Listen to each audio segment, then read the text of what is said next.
Cuando tú digas.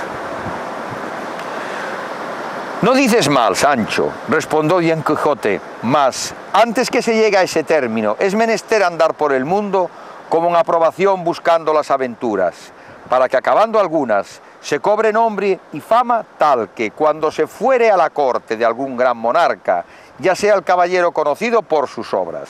y que apenas le hayan visto entrar los muchachos por la puerta de la ciudad,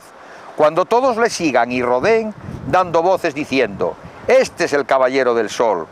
o de la sierpe, o de otra insignia alguna, debajo de la cual hubiere acabado grandes hazañas. Este es, dirán, el que venció en singular batalla al gigantazo Brocabruno, de la gran fuerza, el que desencantó al gran mameluco de Persia del largo encantamento en que había estado casi 900 años. Así que de mano en mano irá pregonando tus hechos, y luego, al alboroto de los muchachos y de la demás gente, separará a las fenestras de su real palacio el reino de aquel reino.